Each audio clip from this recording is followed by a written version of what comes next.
Hi, team. Welcome to another 10 Talks, a great conversation with Joy. We are finding joy on the journey. So, Joy, thank you for joining us for another week of talking about competitive greatness. Always great, Carlette, to be here talking with you. Well, I just so value our relationship and just the ability for us to be able to be for each other, to support each other. It's an honor being your coach and you being able to coach other athletes and teams. It's such a gift to really take the things that matter to us and be able to give them as our gift to the world. And so just thank you for having the courage to reach out and connect to me many years ago and go through our certification and just be committed to our relationship.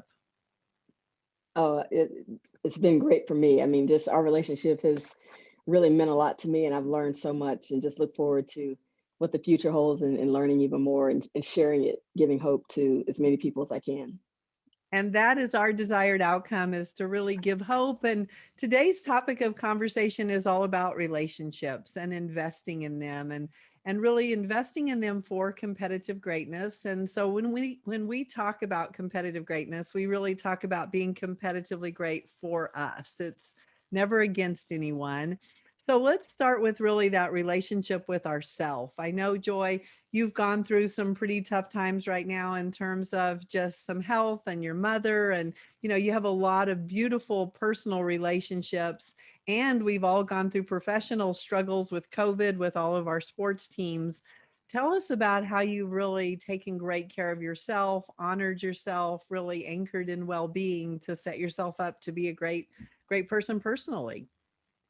Well, I think that it's always evolving, and so I being honest, that hasn't always been the case. I can remember back. I think I mentioned earlier in one of our talks that being fired was something that as a head coach, you think about. It happens. That's almost part of the game. But when things happen the way it's not the way you want it to, or you're not really in control of it, you kind of wonder like what's next. And so I went through that. I went through thinking about whether coaching defined me completely, if that was who I was and not just what I did. So I was pretty hard on myself at that point, right after that happened. And then really started to understand that I was, a lot more than that. I was, had a lot more to offer. Obviously that was something that I loved doing and still love. But the thing about it is that, I had to really take time and evaluate just uh, me personally, how I felt, what I liked about what I was doing, and really thought about the impact that I've had on so many young women and as well as coaches, and started feeling good about that, thinking about what was next. And so really I had to allow myself some grace. And that was not easy at first, but now looking back, um, I know if anything were to happen like that again, I would handle it so differently. And I would also encourage others, going through that tough time, to really take care of yourself, think about what's important to you, what matters to you. And that definition of success is not just about the job you're in, but really how you affect others, how you treat yourself is important, because if you don't take care of self, I can't take care of, anybody else, like you mentioned, my mom, or anybody that I'm in relationship with. So it's just so important to start with me. And Joy, starting with you, really honoring you and your well being is so valuable. And then talking about just how powerful our careers can be our identity. That can be the relationship that dominates everything. And if we're doing well in our career, we think we've got a great life. If we're not doing well in our career, we think the world's coming to an end. And so, certainly, we are in a time right now of great identity, great competitive greatness. I mean, the Olympics are the just ultimate for all of us watching people who've trained their whole life to really have this moment in time. So, when you were going through just really understanding your identity as a coach and it was taken away from you really in a moment's notice, how did you honor the relationship with yourself to really find an identity that you did have some control over?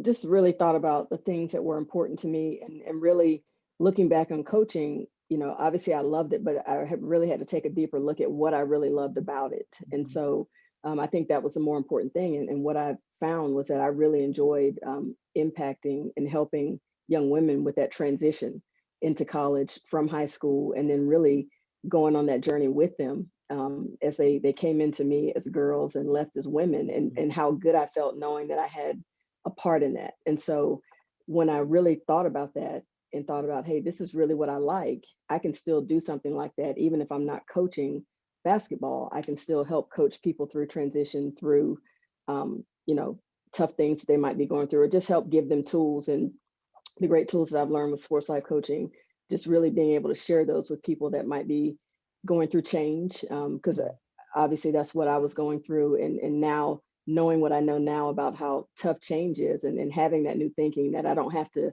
have a basketball and a whistle, I can still help coach those transitions, help, you know, people figure some things out, and use some tools to help them really navigate change and come out better on the other side.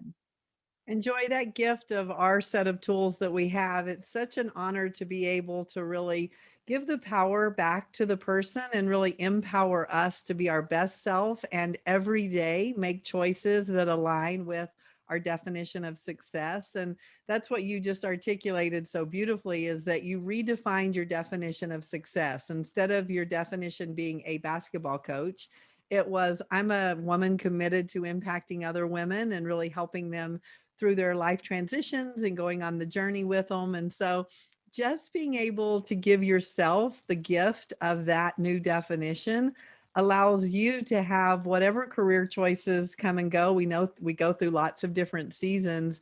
You can still really get great at your craft of that definition of really being great for other women and impacting them on the journey. So it gives us the ability to have every day be game day and every day count, and us be able to celebrate the short-term wins versus always going for like something out here in front of us, or something that we need a lot of other things to fall into place before we can really have that happen. So in our work as sports life coaches, we're committed to that model of 3D.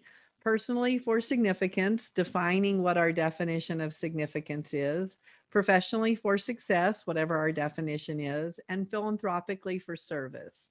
And that's really what we believe is our core. That philanthropic holds us together, and it's about being a giver, not giving money. It's just giving hope, giving whatever means we want to give. And so how have you really brought that 3D model into your life in a way that you're now living 3D?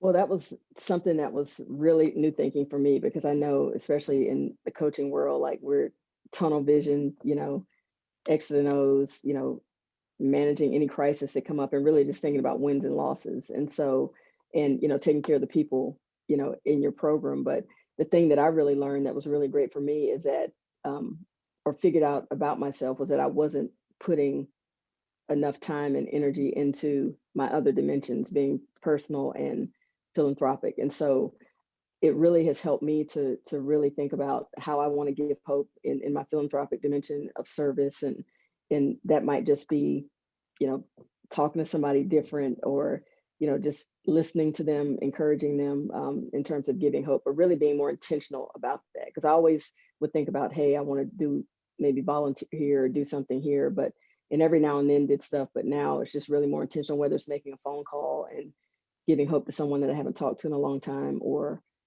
somebody who's going through a tough time, or, you know, personally, just really taking time for myself, like we talked about, whether that's, just doing nothing, watching Netflix and just enjoying myself, it, doing nothing, or, you know, spending time with friends, or, you know, things like that, where before it was always like I would feel kind of guilty Mm. if I didn't, if I did those things, and feel like, am I doing enough for my job? So that really taught me. And then COVID hitting too really just slowed everything down, and just made people know that, hey, it's okay to just relax, and just take care of you. Because for a long time, I think, Carlette, in my profession, and a lot of people might be able to relate, I didn't take vacations very much. Like early on in my career, it's just kind of like go, go, go. Yeah. And then I got smarter as I got older, and decided, you know, I need that time to recharge. And so that's the biggest thing, takeaway from me, that I've learned is, living 3D is really just that balance,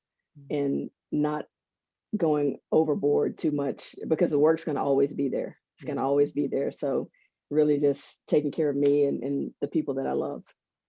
Well, Joy, that is such a great definition of relationships and how starting with a relationship with ourself, really honoring who we are, respecting that we need rest and recovery just so that we can show up and be that great self that we want to be, moving into our professional dimension, being in relationship with ourself and our own definition of success, and then all the people that come into our lives, how do we really serve and support them? And then philanthropically, just being able to give hope daily, that intention and awareness of how can I be a giver today? How can I give hope in a way that helps someone at the grocery store or wherever I bump into anyone that maybe needs some hope. So it's really just the relationship of being present and being intentional and knowing that every day matters, and what I do with my choices every day is really setting me up to either fulfill that definition of success, significance, and service, or not. And that's really turns into our whole life. So it's amazing when we just think about the power of relationships. It really is, just so important, and really just letting people know that we see them, that we're here. I think that's really important and something that I've always tried to do, no matter what, who it is, just really letting people know that. And I really, one thing that we got a chance to study in sports life coaching and the certification was Ubuntu. And that was something that is really, really special. Just the power of that being a team, and just letting people know that you recognize who they are, and want to know more about their story. I think that's important. And I think we can get so much more out of our relationships when we share our stories, and also when we are very intentional about learning other people's stories. Yeah, caring, connecting, communicating, great winning strategies. So, team, it's up to you. Go out and be a champion for you. Be for you, care about you, take care of yourself personally, professionally, philanthropically, honor you, and be a champion for you and your well being. Thank you for the honor of us being able to connect with you and just value the relationship of the people that are in your life. Thank you, Joy. Thank you.